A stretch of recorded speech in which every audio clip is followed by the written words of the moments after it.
नमस्कार दोस्तों, आज की कहानी का शीर्षक है छोटी छोटी बातें।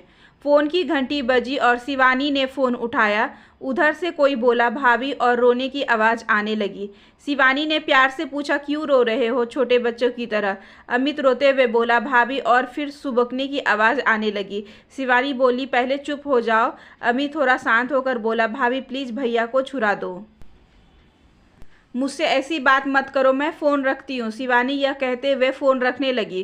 तभी उधर से आवाज़ आई, भाभी प्लीज़ फ़ोन मत रखना। भाभी, भैया की गलती नहीं है। क्या कह रहे हो तुम? तुम्हें पता भी है मुझे तुम पर इस विषय में कोई बात नहीं करनी है। कुछ और बात है तो बताओ। भाभी मैं जानता हूँ, अमित रूंधे स्वर में बोला। शिवानी ने चाहते हुए भी थोड़े गुस्से में बोली, क्या हुआ, क्या जानते हो? यही कि भैया ने आपको मारा और क्यों मारा ये भी जानता हूँ, अमित थोड़ा धीरे से बोला। शिवानी को अब गुस्सा आने लगा और वे थोड़ी तेज आवाज़ में बोली, ये सब कहने को तुम्हें किसने कहा? भाभी किसी ने नहीं, मम्मी पापा तो किसी वकील से मिलने गए हैं, उन्होंने तो आपसे बात करने को मना किया है, अमित ने जवाब दिया। तो फिर क्यों बात कर रहे हो? तुम इन सब बातों में मत पड़ो, शिवानी गुस्से से बोली। कैसे ना पड़ूं, वो मेरे बड़े भाई ही नहीं सब कुछ है। मैं उनके बिना कैसे जीऊँगा? गलती मैंने की और सज़ा भैया भुगत रहे हैं। अमित कहकर चुप हो गया।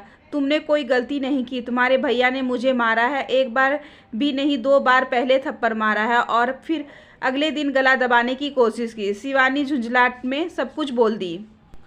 अमित भी चीख कर बोला, माँ ने कहा था कि उसे सच जान। उससे अमित को स्कूल की यूनिफॉर्म की टाई और बेल्ट क्यों छुपाई थी? और वे भैया को बार बार फ़ोन करके परेशान किए जा रही थी। भैया ने बताया था कि आपने ऐसा कुछ नहीं किया।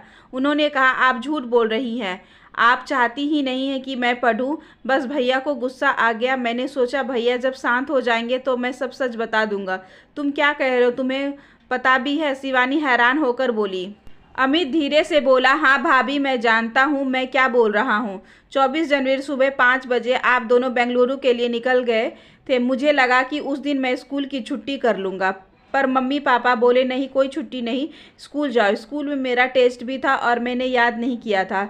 मम्मी पापा को पता था कि बुधवार को स्कूल की यूनिफॉर्म की चेकिंग होती है, इसलिए मैंने टाई बेल्ट जल्दी से बेड के नीचे डाल दिया और उसके साथ ढूंढने लगा।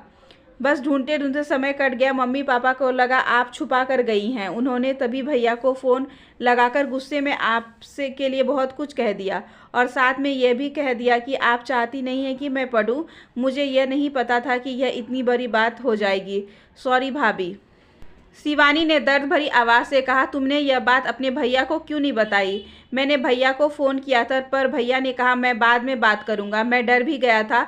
भाभी प्लीज़ मेरे भैया को जेल से निकाल दो, उनकी ज़िंदगी ख़राब हो जाएगी। उन्होंने बहुत मेहनत की है, तब जाकर इतनी अच्छी नौकरी मिली है। भाभी प्लीज़ मेरी खातिर, यह कहकर अमित ज़ोर ज़ोर से रोने लगा। शिवानी बोली, चुप हो जाओ, मैं तुम्हारे भैया को जेल से निकाल दूंगी, पर तुम प्रॉमिस करो तुम हमारी इन बातों के बारे में कभी किसी को नहीं बताओगे, अपने भैया तक को नहीं। आज के बाद मुझसे बात भी नहीं करोगे। शिवानी ने फ़ोन रख दिया। फ़ोन रखकर वे फूट फूट कर रोने लगी। थोड़ी देर बाद चुप हो गई और कंप्लेंट वापस कैसे लिया जाए वो सोचने लगी, क्योंकि पापा ने ही वहाँ से थाने में फ़ोन किया था कि पुलिस रात को आकर पकड़ कर ले गई थी। तभी दरवाजे पर बेल बजती है। वह दरवाजे के पिप होल से देखती दरवाज़ा खोलती है और दरवाज़ा खोलते ही अपने पापा से गले लगकर खूब रोती है। उसके पापा की भी आंखें नम हो जाती है। फिर उसके पापा उसे चुप करवाते हैं और उसे कहते तैयार हो जाओ, थाने जाना है, एक एफआईआर लिखवानी है। रात को सिर्फ तुम्हारे प्रोटेक्शन के लिए पुलिस उसे लेकर गई थी। शिवानी पहले अपने पापा को पानी देती है और फिर चाय बनाकर लाती है। पापा कहते हैं चाय क्यों बनाई? शिवानी कहती है पापा पहले आपसे मुझे कुछ बात करनी है, और फिर वह बैठकर सब बातें बताती है। बातें सुनकर पापा एक गहरी लंबी सांस लेते हैं और कहते हैं तो अब तू क्या करना चाहती है? दुखी मन से पूछते हैं पापा मुझे कुछ नहीं करना, बस आप उस इंसान को जेल से निकलवा दो और मैं अपनी ज़िंदगी खुद ही जीऊँगी। अभी आपके साथ आपके घर जाऊँगी और नौकरी करूँगी, बस अभी और कुछ नहीं। उसके पापा उसके सर पर हाथ रखकर एक लंबी सांस लेते हैं और कहते हैं बेटा वो तेरा घर है और सदा तेरा ही रहेगा। भावुक हो उठते हैं फिर अपने को संभालते हुए कहते हैं, तू जो चाहे कर, बस खुश रहने की कोशिश कर। और खुद के आंसू संभाल नहीं पा रहे थे। ऐसा ही होता है बाप का प्यार। आए तो थे रोज से भरे, ये सोचकर कि उसे सजा दिलवाकर ही चैन की सांस लेंगे, पर बेटी के आंसुओं और बातों ने शांत कर दिया। कभी कभी घर की छोटी छोटी बातें घर को तबाह कर देती है, घर बसने से पहले ही उजाड़ देती है, सपनों के ताजमहल मिनट में ढेर कर देती है। मेरी बेटी का यह क्या कसूर था, ये सब सोचते हुए उठते हैं और शिवानी के से सामान पैक करने को कहते हैं। फिर पापा बेटी थाने जाने के लिए निकल जाते हैं। आशा करती हूँ कि आज की ये छोटी सी कहानी आपको अच्छी लगी होगी। अगर अच्छी लगी हो तो please like share and subscribe करें हमारे चैनल को, ज़्यादा से ज़्यादा शेयर करें और बेल आइकन को ज़रूर प्रेस कर लें ताकि अगली वीडियोज़ की नोटिफिकेशन आपके पास सबसे पहले पहुँचे। धन्यवाद।